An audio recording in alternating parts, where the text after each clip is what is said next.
এই দরবার শরীফ হলো সুফিবাদের দরবার, ইলমে মারিফতের দরবার, তার উপরে ইসলামী মারিফতের প্রবাহ এই দরবারে বিশেষ করে বেশি প্রবাহিত হচ্ছে। তো আমরা আমাদের মারিফতটা ইসলামী মারিফত কেন হলো?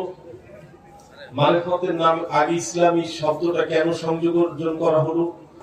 কারণ আমরা মারিফত আমরা পালন করি, মারিফত আমরা চর্চা করি আল্লাহ এবং আল্লাহ রসুলের দেখানো পথে। তো সবাই তো আল্লাহ এবং আল্লাহ রসুলের দেখানো পথে করে, তাহলে আমাদেরটা কেন ইসলামী করা হলো? কারণ আমরা আল্লাহ এবং আল্লাহ রসুলের দেখানোর পথের বাইরেও অনেক মারিফত আছে।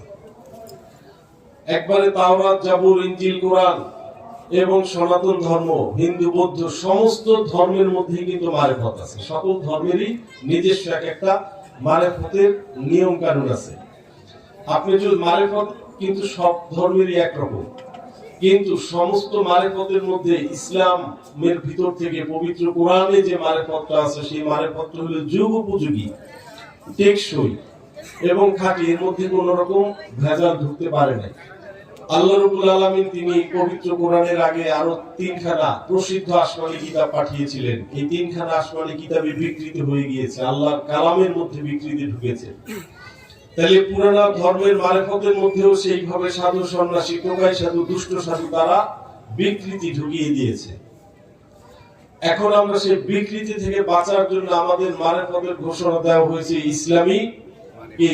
ইসলামী মারিফত। এই ঘোষণার মাধ্যমে আমরা যে মারিফতটা আমরা চর্চা করব সেটা পবিত্র কোরআন মিশ্রিত সরল পথ। তাইলে এই সরল পথে চলার জন্য যারা যাত্রী হয়ে এসেছেন প্রত্যেকেরই শিক্ষার দরকার আছে। যেভাবে শিক্ষার দরকার আছে শরীয়তের আইন কানুন, একইভাবে দরকার আছে মারিফতের আইন কানুন।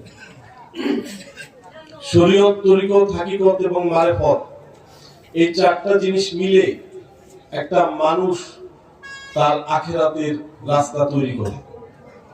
সে আখিরাতের রাস্তাটাকে সহজ এবং সরল করে। 4টা জিনিস মিললে আপনার রাস্তাটা সরল এবং সহজ হবে। এই 4টার থেকে যে কোনো একটা জিনিস কম থাকলে সেটা চলতে কষ্ট হবে, আরাম হবে না। আপনি যদি মারিফতের পাগল হয়ে যান, আপনার পোশাক আশাক ঠিক নাই, খানা দানা ঠিক নাই, গাছতলায় বসে থাকেন, আপনি মনের জগতে বাদশা, কিন্তু আমাদের চোখে আপনি চলতে আপনার কষ্ট হইতেছে। শীতকালে খালি গায়ে, বর্ষাকালে ভিজতেছে, তাহলে আমাদের মনের কাছে কষ্ট মনে হইতেছে। কারণ সে একটা জিনিস বাদ দিছে, কি? শরীয়ত বাদ দিয়ে পুরো মারিফত হওয়ার কারণে তার চলাটা কষ্ট। আবার একইভাবে পুরো মারিফত বাদ দিয়ে শরীয়তের উপরে চলতেছে, সেও সহজ ভাবে চলতে পারতেছে না। যার তরিকত ঠিক নাই, রাস্তাটা ঠিক নাই তরিকত, এবং যার হাকিকত কর্মের গুণাগুণ ঠিক নাই, প্রত্যেকেই কিন্তু এই নিয়ামতের কিছু কিছু অংশ থেকে সে বঞ্চিত হয়।